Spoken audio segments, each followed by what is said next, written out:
अस्सलामुअलैकुम। अच्छा भाई, कोड का टॉपिक हमारे पास ये है, how to print a number on screen in assembly language. असल में असेंबली लैंग्वेज में जो है ना, कोई बिल्ट इन कोई नहीं है प्रोसीजर नंबर को प्रिंट करने का, जस्ट लाइक इन सी और इन जावा पाइथन वगैरह। तो इसमें जो है ना, हम अलग से हमने खुद से जो है ना ये लिखा है प्रोसीजर नंबर को प्रिंट करने के लिए, और वो ये आपकी स्क्रीन पे सामने शो हो रहा है। अच्छा भाई, अब ये तो हमारे पास हो गया प्रोसीजर नंबर को प्रिंट करने के लिए। हम एक बार शुरू से कोड पे जो है ना मान लेते हैं नज़र। फर्स्ट लाइन में लिखा हुआ है डॉट मॉडल स्मॉल। इसका मतलब ये है कि हमारा कोड जो है ना, वो उसका मॉडल स्मॉल, यानी कि वो स्मॉल छोटा सा कोड है, कोई बहुत जो है ना लार्ज कोड नहीं है।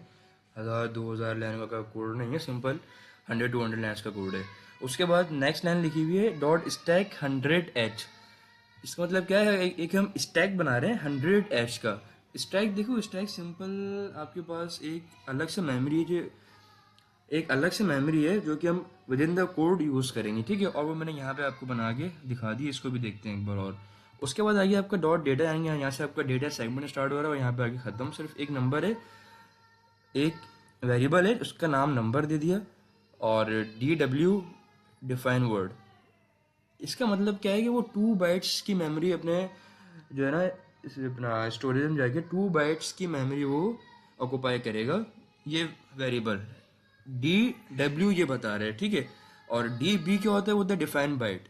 उसका मतलब क्या होता है कि वो 1 बाइट लेगा। जस्ट लाइक सी की अगर हम बात करें या जावा की, उसमें से इंटीजर जो होता है, इंट जो होती है टाइप, वो 1 बाइट लेती है, ठीक है। स्ट्रिंग होती है वो आई थिंक 2 बाइट लेती है। इस तरह लॉन्ग 4 बाइट लेती है, सिर्फ समझाने के लिए मैं कह रहा हूँ। तो इसी तरह यहाँ पर भी है, डी भी 1 बाइट और DW इज़ फॉर 2 बाइट। अच्छा जी, फिर यहाँ से हमारा शुरू होता है डॉट कोड कोड सेगमेंट। ये हमारा पहला आ गया प्रोसीजर नंबर को प्रिंट करने के लिए, ठीक है।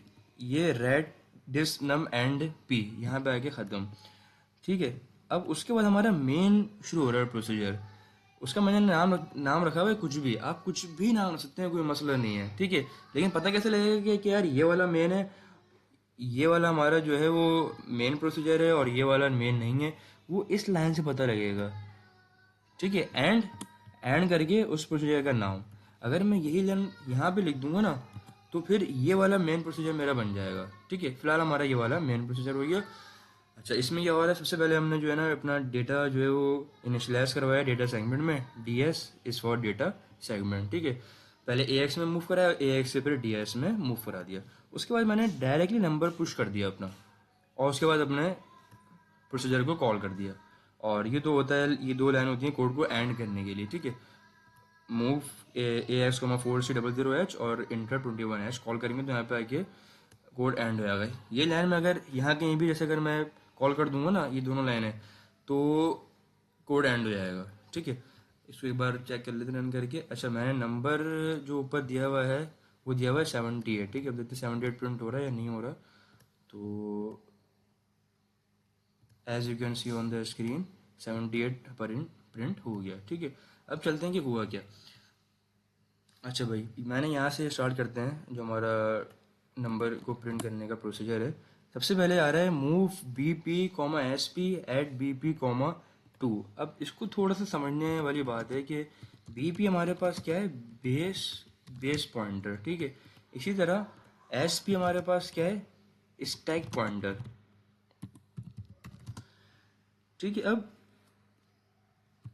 हमने यहाँ से जो वैल्यू पुश करी थी, पुश जो हमने करा था नंबर, तो वो कहाँ गया था, वो आ गया था स्टैक में, ठीक है, यहाँ पर, ठीक है। वो नंबर उठ के आपका कहाँ पे आ गया था, यहाँ पे आ गया था 78। जो हमने वहाँ से नंबर पुश करा ना, वो नंबर पुश होके यहाँ पे आ गया, विच इज़ 78, ठीक है भाई। अच्छा, ये वैल्यू है 100H। ये हमारे पास स्टैक बना हुआ है क्योंकि हमने शुरू में यहाँ पे स्टैक डिक्लेयर करा था 100H का। अगर मैं यहाँ पर कर देता सिर्फ जस्ट 10H, तो यहाँ पे फिर जीरो नहीं आता, यहाँ पे सिंपल 10H आ जाता, ठीक है। खैर, एनीवेज आगे चलते हैं। और यहाँ पर देख समझने वाली बात है, ये हमारा स्टैक को पहले थोड़ा सा समझते हैं कि स्टैक में क्या चल क्या रहा है, ठीक है। अच्छा जनाब, यहाँ पर मैंने पहले लिख दिया 100H। उसके बाद अब ये नंबर सब 2 बाइट के, और स्टैक में वैल्यू सेव ही 2 बाइट की होती है, इससे कम की होती नहीं है, ठीक है। तो अब इस 100 में से 2 डिक्रीज हो जाएगा, यानी कि वो हो जाएगा 98। ठीक है, 98H। असल में अब हेक्सा में तो 98 नहीं लिखते, इधर हम लिखेंगे FE। फिर 2 डिक्रीज होगा तो फिर FC। होते होते इस तरह कहाँ पे आ जाएगा, इस तरह आ जाएगा 0H पे। ठीक है भाई। अच्छा, यहाँ से हमने पुश कर दिया नंबर को, 78 यहाँ पे आके पुश हो गया। असल में 78 पुश नहीं होगा, 78 का जो एड्रेस होगा ना वो यहाँ पे पुश होता है। मैं लिख देता हूँ, एड्रेस पुश होगा। ठीक है, 78 का एड्रेस ऐसे की कोड आप कर सकते हैं। उसके बाद आएगा कॉल डिस्क नम। ये वाली लाइन जब हमारी एग्जीक्यूट हुई, कॉल डिस्क नम, इससे क्या हुआ, इससे ये हुआ कि असल में देखिए ये जो कोड लिखा हुआ है ना, 71 लाइन तक का जो कोड लिखा हुआ है, इसमें हर लाइन की एक एक IP वैल्यू है।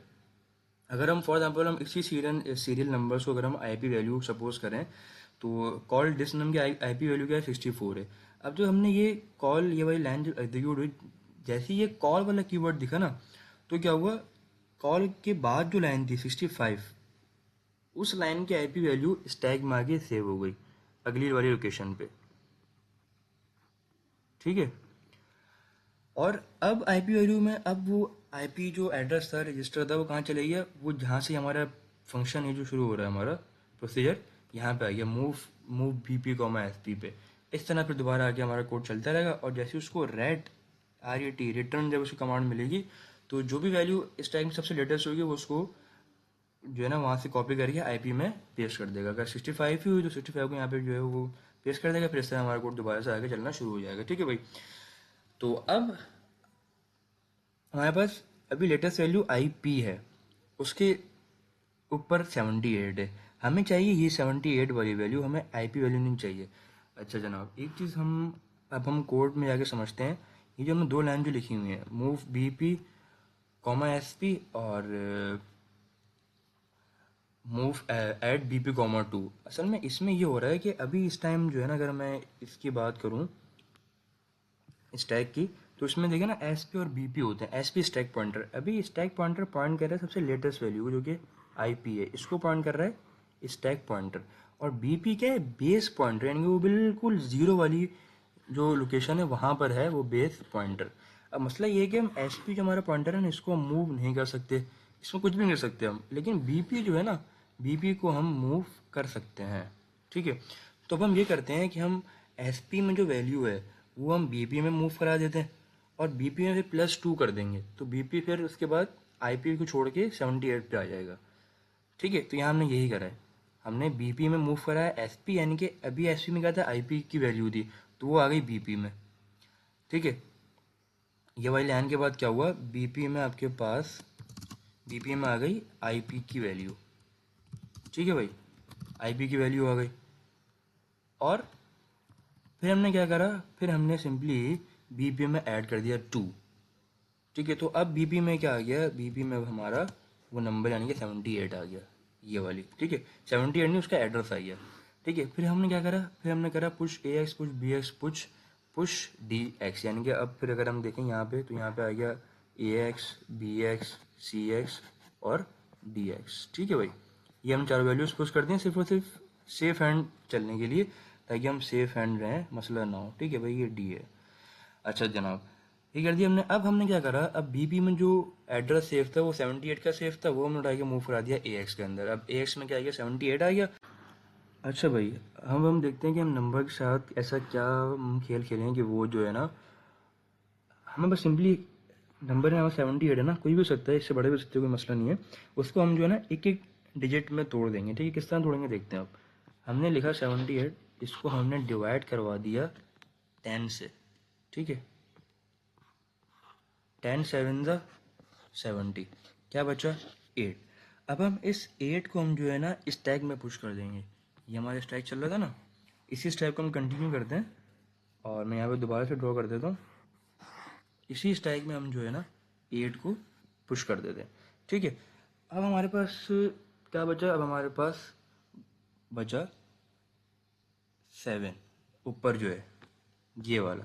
ठीक है, ये 7। अब इस 7 को हम दोबारा से जो है ना डिवाइड करवाते हैं।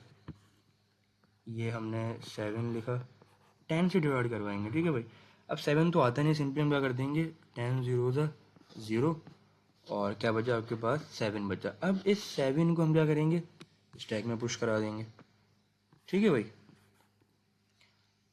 और यहाँ पे क्या आ गया, यहाँ पे आ गया 0। बस यही हम जो है ना चेक करेंगे, जैसे ही 0 आ जाए तो वहाँ से उसको वो एंड कर दे, ठीक है। जब तक 0 नहीं आएगा, जब तक हमारा कोड चलता रहेगा, जैसे 0 आया वैसे हमारा कोड एंड हो जाएगा, ठीक। कोड मतलब वो सेगमेंट कोड का एंड हो जाएगा। और इस तरह क्या होगा, यहाँ पर देखेंगे 7 और 8 स्टैक में पुश हो गए। अब हम क्या करेंगे, सिंपली इनको पॉप कर लेंगे। यहाँ से 7 पॉप होगा, फिर उसके बाद 8 पॉप होगा। तो नंबर हम पहले 7 प्रिंट कर देंगे, फिर हम 8 प्रिंट कर देंगे, ठीक है। असल में ये मैंने स्टैक जो बनाया ना, ये मैंने स्टैक रिवर्स ऑर्डर में बनाया, पहले 100, फिर 98, फिर 96, इस तरह 0 तक ना। तो इसलिए आप लोग शायद ये लग रहा हो कि वैल्यूज़ नीचे से क्यों पुश हो रही हैं, ऊपर से पुश होनी चाहिए ना। तो मैंने स्टैक को रिवर्स ऑर्डर में जो है ना बना दिया। आप चाहें तो इसको उल्टा भी कर सकते हैं, लेकिन अंडरस्टैंडिंग के लिए ना ये ज़्यादा बेटर वे मुझे लगा। एनीवेज, अब हमारे पास इस मेथड के थ्रू क्या होगा, नंबर स्टैक में पुश हो जाएगा। बस अब इस जो हमारी कहानी है ना, इसको हमें लिखना है असेंबली लैंग्वेज में। अब असल में असेंबली लैंग्वेज में डिवाइड करने के लिए एक कमांड है हमारे पास, div bx। ये हमारे पास एक कमांड है डिवाइड करने के लिए। यहाँ पे हम bx कुछ भी सत्य का मसला नहीं, लेकिन डिवाइड के लिए एक ये कमांड है div, और उसके बाद कोई भी रजिस्टर आ जाएगा। उससे हम लिखते हैं bx ज़्यादातर है। इससे असल में होता है क्या है, जैसे हमने ये कमांड लिखी ना, तो डिवीजन स्टार्ट होगी और bx में जो होगा वो यहाँ पे आ जाएगा, और ax रजिस्टर और dx रजिस्टर, इन दोनों में मिला के जो वैल्यू होगी वो यहाँ पे आ जाएगी, ठीक है। और बस ये थोड़ी सी बात समझने वाली है। मैं इधर जो है ना bx ही लिख देता हूँ, ताकि ये बात समझने में आसानी रहे,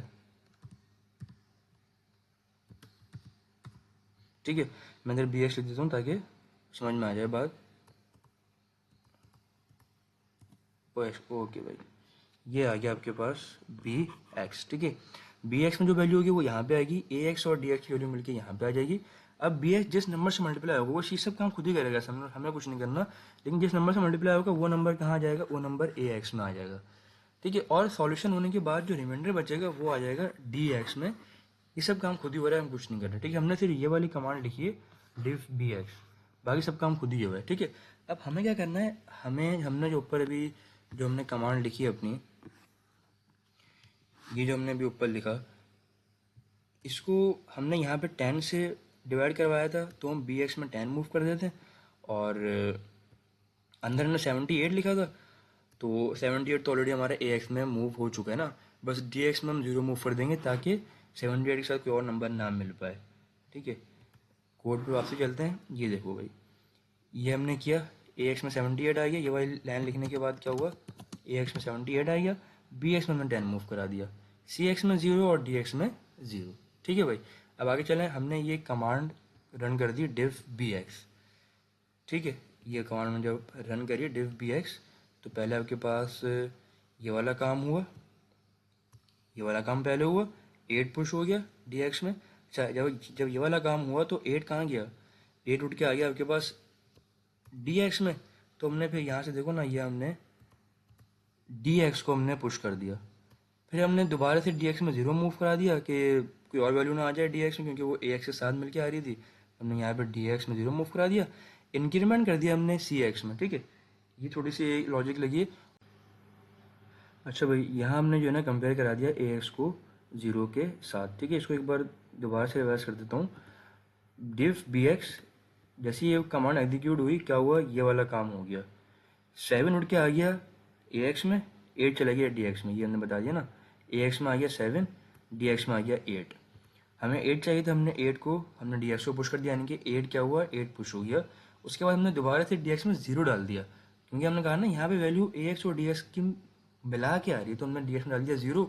और ax में क्या है, ax में 7 है, बिल्कुल। तो फिर ये वाला काम होगा, ठीक है। उसके बाद हमने क्या करा, हमने इंक्रीमेंट कर दिया cx में, कि भाई एक बार cx को इंक्रीमेंट कर दो, पहले 0 था अब 1 कर दो। फिर हमने क्या करा, हमने कंपेयर कर दिया ax को 0 से, ठीक है। अभी फिलहाल ax में क्या है, 7 है। अच्छा, ये वाली लाइन जब एग्जीक्यूट होगी तो अब ax में क्या आ जाएगा, 0, और dx में 7, 7 क्या होगा, पुश हो जाएगा स्टैक में, और ax में क्या आ गया हमारे पास, 0। तो हमने इसको जो है ना कंपेयर करा ax को 0 से, ठीक है। जंप नॉट इक्वल टू 0, जब तक ax 0 के बराबर नहीं हो रहा, जब तक वो a b c पे यानी कि यहाँ पे जंप करता है, और ये वाला काम होता रहे बराबर। जैसे ही 0 के बराबर हो गया एक्स, अब जंप नहीं करेगा, अब आगे लूप, आगे का हमारा कोड एग्जीक्यूट होगा और वो सिंपली एक लूप लगा हुआ है। अच्छा, लूप हमें पता है कि लूप उतनी मरतबा चलता है जो नंबर सी एक्स में होगा, ठीक है। अब हमने जितनी बार डिवीजन हुई है हमने उतनी बार जो है ना सी एक्स को इंक्रीमेंट करा है। अब जैसे यहाँ पे 2 बार डिवीजन हुई है ना, एक बार ये हुई, दूसरी बार ये हुई, और उसके बाद फिर एक्स में 0 आ गया, तो फिर दोबारा से नहीं हुई, तो सी एक्स में क्या है 2 है। तो लूप हमारा 2 बार चलेगा। पहली बार लूप चला, उसने पॉप करा डी एक्स, ठीक है। हमने जब यहाँ से पुश करा था ना डी एक्स, तब उसने यहाँ पे आके पॉप करा, ठीक है। यानी कि पहले क्या था हमारे पास, पहले 7 था, 7 पॉप हुआ, ठीक है। 7 पॉप हुआ। अब असल में हम 7 जो है ना, 7 अगर हम एस की कोड की तरफ जाएं तो 7 जो है ना वो तो बीप का एस की कोड है। हमें चाहिए 7, ये रहा 7, दिख रहा है ना, मैं कर्सर को देखो 7, तो इसका क्या है कोड 55 है, ठीक है भाई। इसका कोड क्या है, इसका कोड है 55। और अगर हम इसको उसमें देखें हेक्सा में तो क्या है 37, 7 बीप पे 37 7 क्या है, ठीक है। तो अगर मैं इस 7 में 30 ऐड कर दूं तो 37 बन जाएगा, तो 7 प्रिंट हो जाएगा।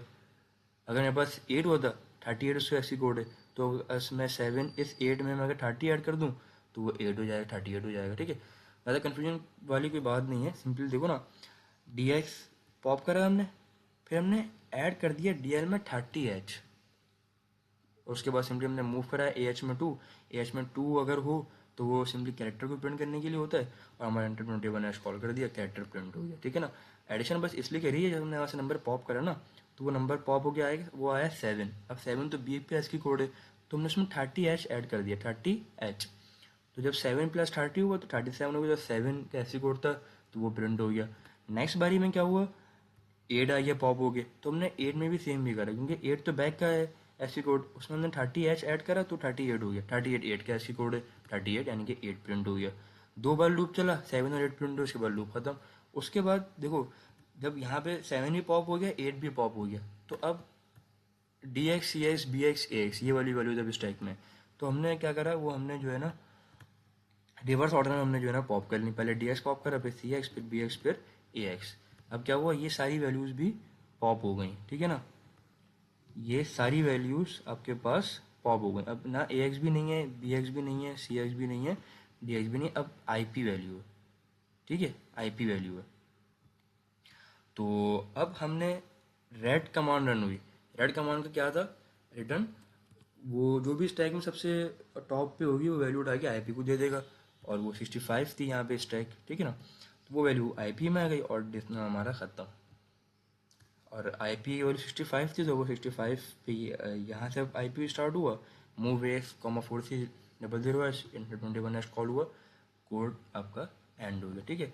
78 दिया है, आप चाहो तो कोई बड़ा नंबर भी दे सकते हैं, कोई मसलन ऐसे मैं लिख दूँ 9267, ठीक है, तो ये नंबर भी हमारा इजीली प्रिंट हो जाएगा, ठीक है ना, 9267।